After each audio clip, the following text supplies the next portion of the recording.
மட்டக்களப்பு காத்தான்குடி மக்கள் தங்களது அரசியல் தலைவர்கள் மீது நம்பிக்கை இழந்து வரலாற்றில் முதல் முறையாக தமிழ் நாடாளுமன்ற உறுப்பினரை அழைத்து தங்களது பிரச்சனைகளை தெரிவித்திருக்கின்ற சம்பவம் ஒன்று தற்பொழுது இடம்பெற்றிருக்கின்றது.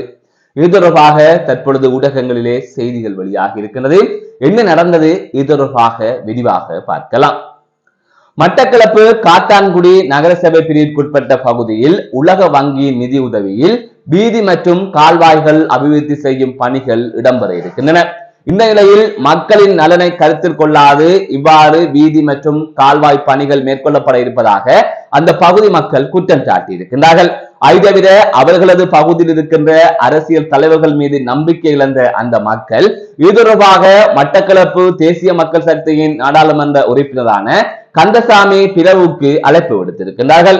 குறித்த பகுதிக்கு சென்ற கந்தசாமி பிரவு அதுவும் மோட்டார் சைக்கிளில் சென்றிருக்கின்றார். மிகவும் எளிமையான முறையில் அங்கு சென்று வீடு வீடாக சென்று அந்த மக்களின் பிரச்சனைகளை கேட்டறிந்து இது தொடர்பாக சம்பந்தப்பட்ட அதிகாரிகளுடன் அவர் பேசியிருக்கின்றார்.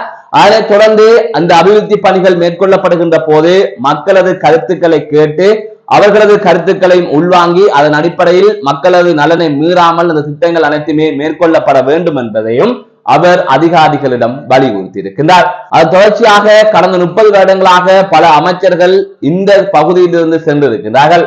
ஆனால் அவர்கள் யாருமே குறித்த பகுதியில் இருக்கின்ற வீதியையோ அல்லது கால்வாய்களையோ புனரமைப்பதற்கான எந்தவித முயற்சிகளும் மேற்கொள்ளவில்லை.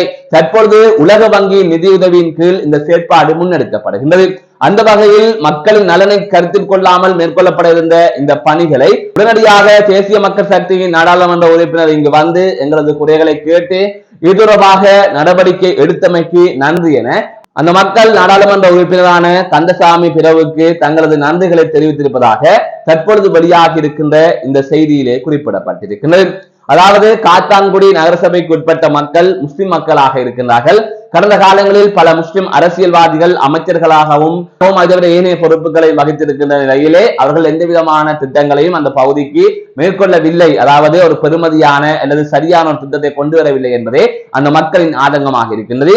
இவ்வாறான பின்னணியில் தான் தமிழ் எம்பியை அவர்கள் அழைத்திருக்கிறார்கள். இதில் ஒரு கேள்வி எல்லாம், தமிழ் எம்பியை அழைத்தது என்பது அவ்வளவு பெரிய விடயமா என்று. உண்மையிலே இலங்கை அரசியல் வேறு, வடக்கு கிழக்கு அரசியல் வேறு, அதிலும் மட்டக்களப்பு மாவட்ட அரசியல் வேறு.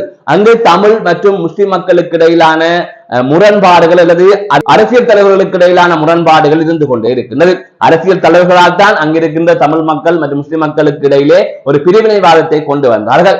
தாங்கள் தேர்தலிலே வாக்களை பெறுவதற்காக இவ்வாறு பல பிரச்சனைகளை அங்கு கொண்டு வந்தார்கள். இதுதான் அம்பாறையிலும் கடந்த காலங்களில் நடந்தது. ஆனால் தற்பொழுது மக்களின் மனம் மாறி இருக்கிறது. அனைவருமே சரியான யதார்த்தத்தை புரிந்து கொண்டு விட்டார்கள். அதன் அடிப்படையில் தான் இன்று தமிழ் எம்பியை அழைத்து அவர்கள் தங்களது பிரச்சனைகளை கூறியிருக்கிறார்கள். மட்டக்களப்பில் இருப்பவர்களுக்கு, இந்த காத்தான்குடி மட்டக்களப்பு அரசியல் தெரிந்தவர்களுக்கு இந்த விடயம் எவ்வளவு முக்கியமானது என்பதை அவர்கள் புரிந்து கொள்வதற்கான வாய்ப்புகள் இருக்கின்றது. மீண்டும் ஒரு காணொலி சந்திக்கின்றேன். நான் நடராஜ் ராஜேகாந்தன்.